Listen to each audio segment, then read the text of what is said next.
बिस्मिल्लाहिर्रहमानिर्रहीम। Chemistry 10 chapter number 10 acids bases and salts. Lecture number 1 है और आज हम देखेंगे इंट्रोडक्शन और concepts of acids and basis. सबसे पहले इंट्रोडक्शन से स्टार्ट कर लेते हैं। कहते हैं जी acids bases and salts are three distinct classes. ये तीन मुख्तलिफ ग्रुप्स हैं इन विच जिसमें almost all the organic organic किसे कहते हैं जो कार्बन के कंपाउंड्स हैं एंड इनऑर्गेनिक कंपाउंड्स और इनऑर्गेनिक इन्हें कहते हैं जो एक्सेप्ट कार्बन के जित कार्बन के अलावा जितने भी एलिमेंट्स के कंपाउंड्स हैं उनको हम बोलते हैं इनऑर्गेनिक कंपाउंड्स आर क्लासिफाइड। तो क्या कहना चाह रहे कहते हैं कि एसिड बेसिस और सॉल्ट्स तीन ऐसे ग्रुप्स हैं जिनमें हम तमाम ऑर्गेनिक और इनऑर्गेनिक कंपाउंड्स को क्लासिफाई कर सकते हैं। यानी कि जितने भी ऑर्गेनिक और इनऑर्गेनिक कंपाउंड हैं उनको या तो हम एसिड के तौर पे क्लासिफाई कर सकते हैं या बेस के तौर पे या सॉल्ट के तौर पे। ठीक है, नेक्स्ट जो पॉइंट है ये इंपॉर्टेंट है। कैसे? A famous Muslim chemist Jabir bin Hayyan, ठीक है, you can see Jabir bin Hayyan जो है प्रिपेयर्ड नाइट्रिक एसिड। तो ये तीन एसिड जो थे बड़े इंपॉर्टेंट, इन्होंने बनाए थे, इन्होंने तैयार किए थे। इनके नाम और फॉर्मूला आपने अच्छे से याद करने हैं। तो पहला एसिड कौन सा है जी? Nitric acid HNO3। फिर दूसरा एसिड है हमारे पास हाइड्रोक्लोरिक एसिड HCl और तीसरा एसिड है जी सल्फ्यूरिक एसिड H2SO4। ठीक है, तो ये तीनों एसिड आप देख सकते हैं और ये 2020 में शॉर्ट क्वेश्चन में आया था कि name any two acids prepared by Jabir bin Hayyan. तो ये आपने तीनों एसिड्स के नाम और तीनों जो एसिड्स के फॉर्मूला है वो अच्छे से तैयार कर लेने। ठीक है, आगे चलते हैं। नेक्स्ट हमें दो साइंटिस्ट की डेफिनेशन बता रहा है ऑफ एसिड के, उन्होंने एसिड को किस तरह से डिफाइन किया। तो सबसे पहले लेवॉइजर की डेफिनेशन देखते हैं जी। कहते हैं in 1787 Lavoisier name the binary compounds of oxygen. उसने लेवॉइजर ने क्या किया, उसने कहा जो बाइनरी कंपाउंड्स ऑफ ऑक्सीजन होते हैं। सबसे पहले तो देख लेते हैं बाइनरी कंपाउंड क्या होता है। बाइनरी कंपाउंड ऐसा कंपाउंड होता है जो सिर्फ दो एलिमेंट से मिलकर बना होता है। लाइक यू कैन सी कि ये एक बाइनरी कंपाउंड है, इसमें सिर्फ कार्बन है और सिर्फ ऑक्सीजन है, तो दो एलिमेंट से मिलकर बना हुआ है, तो ये बाइनरी कंपाउंड कहलाएगा। ठीक है, तो बाइनरी कंपाउंड में उसने कहा कि ऑक्सीजन का बाइनरी कंपाउंड होना चाहिए, यानी कि दो में से जो एक एलिमेंट है वो तो ऑक्सीजन होना चाहिए। तो बाइनरी कंपाउंड ऑफ ऑक्सीजन को उसने कहा, और उसने दो एग्जांपल भी दिए, CO2 एंड SO2। ये दो बाइनरी कंपाउंड है और ऑक्सीजन के बाइनरी कंपाउंड है, उनको उसने कहा ये एसिड्स कहलाते हैं। तो लेवॉइजर की एसिड की डेफिनेशन क्या थी कि बाइनरी कंपाउंड्स ऑफ ऑक्सीजन जो है वो एसिड्स होते हैं। फिर आगे क्या कहता है पॉइंट, कहता है व्हिच ऑन डिसोल्यूशन, जब हम हल करते हैं इन वाटर पानी में, गिव एसिडिक सॉल्यूशन, वो एसिडिक सॉल्यूशन देते हैं। कैसे? देखो, अगर हम कार्बन डाइऑक्साइड को वाटर में डिसॉल्व करते हैं तो कार्बोनिक एसिड बनता है, H2CO3 बनता है। ठीक है, यानी कि ये ऑक्सीजन और ये दो ऑक्सीजन O3 हो गया तो H2CO3। तो ये जो एसिड है, जो कि ये एसिड बना है, इसलिए इसको हम कहते हैं कि ये जो CO2 का वाटर में सॉल्यूशन है ये एसिडिक है। तो ये दो पॉइंट थे लेवॉइजर के एसिड के हवाले से। होपफुली आपको समझ आ गई होंगे। आगे बढ़ते हैं। कहते हैं जी लेटर ऑन, बाद में, इन 1815 सर हेम्फ्रे डेवी, ये दूसरे साइंटिस्ट थे, इन्होंने क्या किया, डिस्कवर्ड, दरियाफ्त किया that there are certain acids, कुछ ऐसे भी खास एसिड हैं व्हिच आर विदाउट ऑक्सीजन, जिनमें ऑक्सीजन नहीं होता। फॉर एग्जाम्पल ACl, जिस तरह के ACl है, हाइड्रोक्लोरिक एसिड है, यू कैन सी इसमें ऑक्सीजन नहीं है। फिर Davy proved the presence of hydrogen, उन्होंने क्या साबित किया कि हाइड्रोजन की जो मौजूदगी है एज द मेन कॉन्स्टिट्यूएंट, लाजमी जुज है, लाजमी हिस्सा है ऑफ ऑल दी एसिड, तमाम एसिड का। तो जो डेवी ने बात की कि उन्होंने कहा कि हाइड्रोजन लाजमी हिस्सा है और लेवॉइजर ने क्या कहा था कि ऑक्सीजन लाजमी से। तो ये दोनों पॉइंट दोनों साइंटिस्ट के नाम के साथ आपने अटैच करके अपने जेन में रखने, ये शॉर्ट और एमसीक्यूज वगैरह में आपसे पूछ सकता है। फिर नेक्स्ट बढ़ते हैं। कहता है it was also discovered that all water soluble metallic oxide, metallic oxide क्या होता है जी? मेटल और ऑक्सीजन के कंपाउंड का बोलते हैं मेटालिक ऑक्साइड। लाइक देखो मैग्नीशियम और ऑक्सीजन का ये जो कंपाउंड है इसको हम बोलते हैं मेटालिक ऑक्साइड, या इसको हम नाम देते हैं मैग्नीशियम ऑक्साइड। तो कहते हैं कि जो वाटर सॉल्युबल मेटालिक ऑक्साइड इनके पानी में हल हो जाने वाले, तो MgO को जब आप वाटर में डिसॉल्व करते हो तो ये वाटर में डिसॉल्व होके क्या बना देता है, MgOH2। ठीक है, तो कहते हैं ये क्या करते हैं metallic oxide, turn red litmus blue. ये क्या कर देते हैं जी, ये देखो आपके सामने एक लिटमस पेपर है, ठीक है, तो रेड लिटमस पेपर को ये क्या कर देते हैं, ब्लू कर देते हैं। जब यानी कि ये रेड लिटमस आप इन बेस के सॉल्यूशन में डालते हो तो आपको क्या कलर, रेड का कलर किस में चेंज हो जाता है, ब्लू में चेंज हो जाता है, which is a characteristic of a base. तो क्या सीखा इस पॉइंट को मैं दोबारा बता दूं कि एक मेटालिक ऑक्साइड जिसको वाटर में डिसॉल्व करते हो तो एक्चुअली वाटर में डिसॉल्व करके क्या बना रहा है, बेस, MgOH2। तो जिस कंपाउंड में OH ग्रुप होगा ना वो बेस होता है नॉर्मली। ठीक है, तो ये जो मेटालिक हाइड्रोक्साइड है ये बेस है। जब इस सॉल्यूशन में मैं ये रेड लिटमस लेके आऊंगा और इसको डिप करूंगा तो इस रेड लिटमस का कलर क्या हो जाएगा, ब्लू, जो कि बेस की निशानी होती है। ठीक है, होपफुली ये पॉइंट भी आपको समझ आ गया होगा। कहते हैं द वर्ड एसिड, ये बहुत इंपॉर्टेंट पॉइंट है एमसीक्यूज के लिए, इसको मार्क कीजिएगा बुक पे और अच्छे से याद रखिएगा। The word acid is derived from the Latin word acidus. तो किस लैंग्वेज के वर्ड से डिराइव किया गया, निकाला गया, लैटिन, और किस वर्ड से निकाला गया, एसिडस से, मीनिंग सोर, जिसका मतलब होता है खट्टा। तो एसिड जो है वो एसिडस से निकला जिसका मतलब क्या होता है, सोर। और यहाँ पे एक और इंपॉर्टेंट पॉइंट है जी, the first acid known to man, इंसान को सबसे पहले जिस एसिड का मालूम था वो कौन था जी, एसिटिक एसिड। और एसिटिक एसिड जो होता है वो किस फॉर्म में हमें पता था, in the form of vinegar. Vinegar आप डिफरेंट अपने खानों में इस्तेमाल करते हो, ठीक है, पिकल्स वगैरह में इस्तेमाल होता है। तो फुली यहां तक के सारे पॉइंट आपको क्लियर होंगे। फिर नेक्स्ट पेज पे एक और इम्पोर्टेंट जो है वो पैरा है, उसके अंदर से एमसीक्यूज बनते हैं, देखते हैं जी।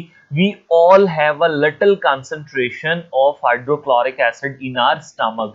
तो यही सबसे इंपॉर्टेंट आपका एमसीक्यूज है कि हमारे स्टमक में, देखो ये मैंने स्टमक की पिक्चर बनाई है, तो हमारे स्टमक में एसिड कौन सा होता है, ये आप अंडरलाइन कर लीजिएगा, हाइड्रोक्लोरिक एसिड। अब इस हाइड्रोक्लोरिक एसिड का काम क्या होता है जी, which helps to break down the food, के ये हम मदद करता है कि जो आप खाना खाते हो वो टूट सके, वो डाइजेस्ट हो सके। Sometime the amount of stomach acid, बाज़ दफा स्टमक में मौजूद इस एसिड की मिकदार जो है बिकम्स टू मच, बहुत ज्यादा हो जाती है, विच कॉजेज एसिडिटी, और जिसकी वजह से या जिस चीज को आप कहते हो कि एसिडिटी हो गई है। ठीक है, this uncomfortable feeling is easily treated, ये जो बेसुकूनी वाली जो हालत होती है या जो ये सेंसेशन या फीलिंग होती है, कहते हैं इसका इलाज आसानी से कर सकते हैं by taking an alkaline medicine. ठीक है, अल्कलाइन मेडिसिन यानी कि जो बेस के ऊपर मुश्तमिल हो, क्यों, क्योंकि बेस और एसिड एक दूसरे के इफेक्ट को कैंसिल कर देते हैं। ठीक है, द अल्कली न्यूट्रलाइज कर देती है द एसिड को, प्रोड्यूसिंग अ हार्मलेस, यानी कि एक बेजरर, यानी कि जिसका कोई नुकसान ना हो, केमिकल कॉल्ड अ सॉल्ट। तो जब भी एसिड और बेस मिलते हैं तो एक हार्मलेस प्रोडक्ट बनती है जिसको हम कहते हैं सॉल्ट। इस पॉइंट की डिटेल इंशाल्लाह ताला आने वाले टॉपिक्स में हम बड़ी डिटेल में देखेंगे। ठीक है, तो अभी तक आपने इस पैरा में सबसे इंपॉर्टेंट जो पॉइंट है वो याद रखना है, स्टमक में कौन सा एसिड होता है, हाइड्रोक्लोरिक एसिड, और उसकी अमाउंट बढ़ जाती, क्यों, जब आप जंक फूड या स्पाइसी फूड खाते हो तब। और उसका इलाज क्या है कि आप अल्कलाइन मेडिसिन यूज करो जिसमें बेस, और बेस उस एसिड के इफेक्ट को क्या कर देती है, न्यूट्रलाइज कर देती है।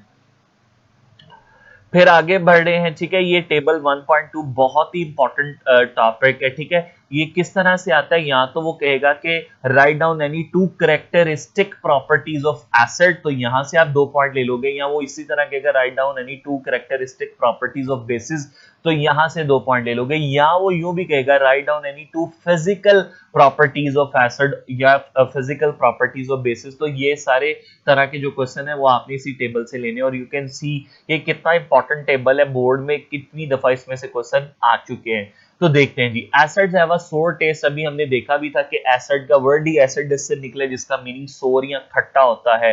फॉर एग्जांपल अनराइप, कच्चे सिट्रस फ्रूट कहते हैं जिनमें विटामिन सी मौजूद हो, लाइक लेमन जूस, इस तरह के लेमन है। ठीक है, फिर इधर देखते हैं बेसिस है बिटर कहते हैं कड़वा टेस्ट होता है, इट फील स्लिपरी, और फिसलन महसूस होती है जब इनको टच करते हैं। For example soap is slippery to touch, जिस तरह सोप है, सोप में कौन सी बेस होती है, NaOH। तो जो सोप है उसको भी जब आप टच करते हो तो आपको स्लिपरी फील होता है, क्यों? क्योंकि उसमें बेस मौजूद होती है। फिर एक बहुत इंपॉर्टेंट पॉइंट है जिससे आप एसिड और बेस को डिस्टिंग्विश कर सकते हो, कैसे?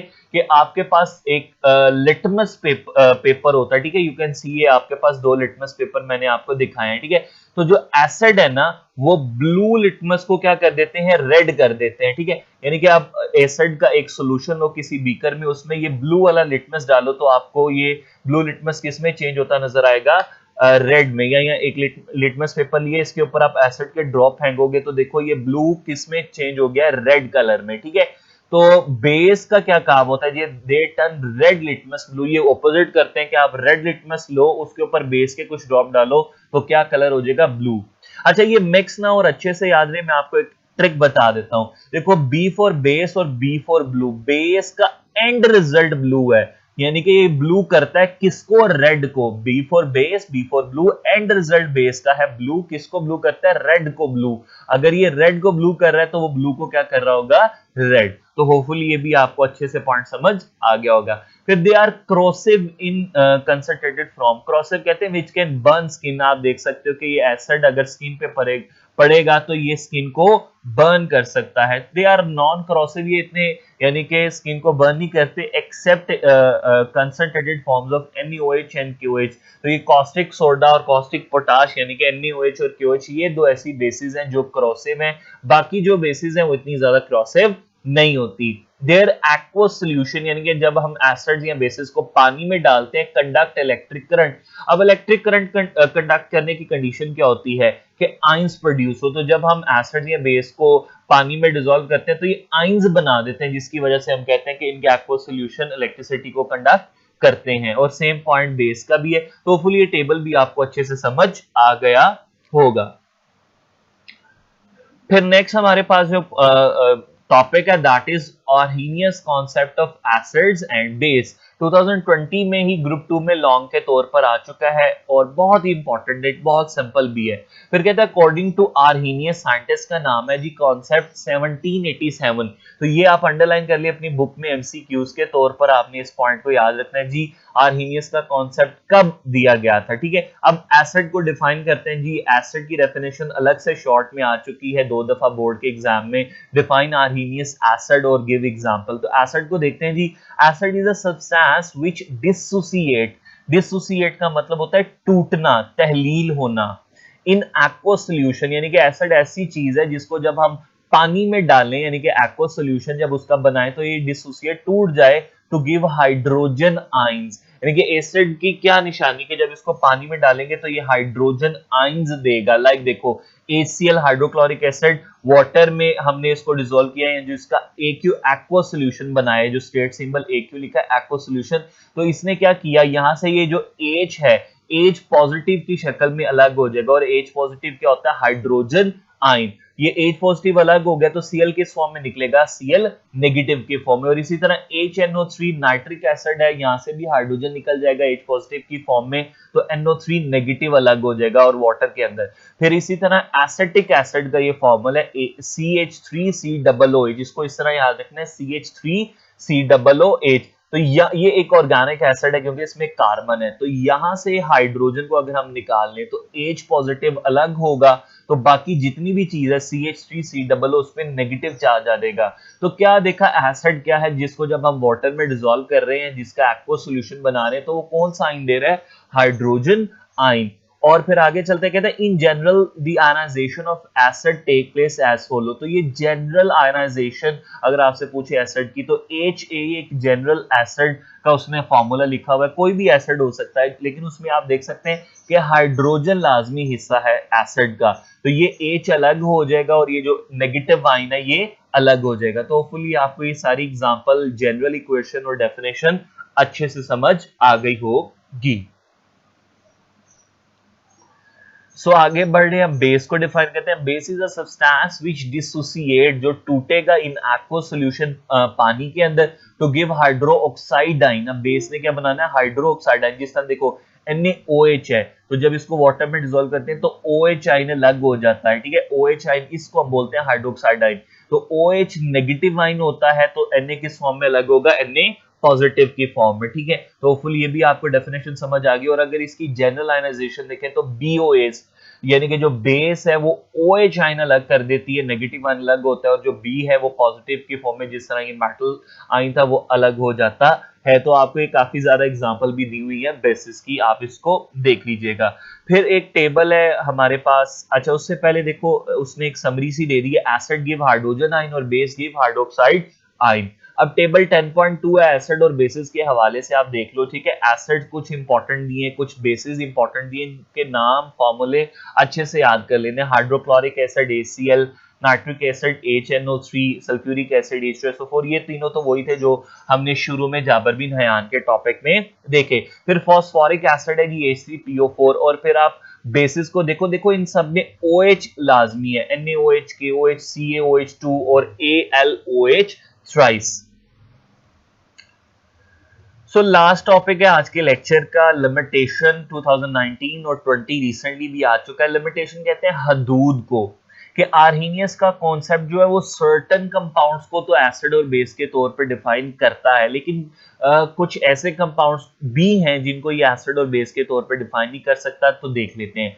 ये दो लिमिटेशन है। This concept is applicable, applicable का मतलब है इतलाक होना, लागू होना, ओनली इन एक्वस मीडियम। अभी आपने डेफिनेशन को अगर गौर से पढ़ा तो उसमें देखा कि acid is a substance which dissociate in aqueous solution, base is a substance which dissociate in aqueous solution। तो aqueous solution या पानी का होना लाजमी है। अगर पानी नहीं होगा तो you cannot explain the nature of acid and base in non aqueous medium, यानी कि पानी के अलावा अगर कोई मीडियम होगा तो उसमें आप एसिड और बेस को डिफाइन नहीं कर सकते अकॉर्डिंग टू आर्हीनियस। फिर दूसरा पॉइंट भी देख लेते हैं, कहता है according to this concept acids and bases are only those compound which contain hydrogen ion, जिनमें हाइड्रोजन आइन हो या हाइड्रोक्साइड आइन हो। अभी डेफिनेशन के अकॉर्डिंगली आपने देखा ना, एसिड में क्या होता है हाइड्रोजन आइन और बेस में क्या होता है हाइड्रोक्साइड आइन।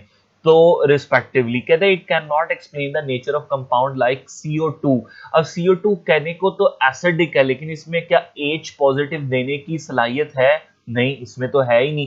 तो आर्हीनियस का कॉन्सेप्ट सिर्फ उन्हीं कंपाउंड्स को एसिड और बेस के तौर पर डिफाइन कर सकते हैं जिनमें H पॉजिटिव या OH नेगेटिव हो, वो CO2। और इसी तरह NH3 एक बेस है, तो क्या ये OH आइन दे सकता है? इसमें तो OH आइन देने की सलाहियत ही नहीं है। तो विच आर एसिडिक और बेसिक, ये एसिडिक और बेसिक तो है, लेकिन they can not give hydrogen and hydroxide ion in aqueous solution. So इन कंपाउंड को ये जो है आर्हीनियस का कॉन्सेप्ट एसिड और बेस के तौर पर डिफाइन नहीं कर सकता। तो ये दो थी limitation of Arrhenius concept. Hopefully आपको सारा कॉन्सेप्ट अच्छे से समझ आ गया होगा।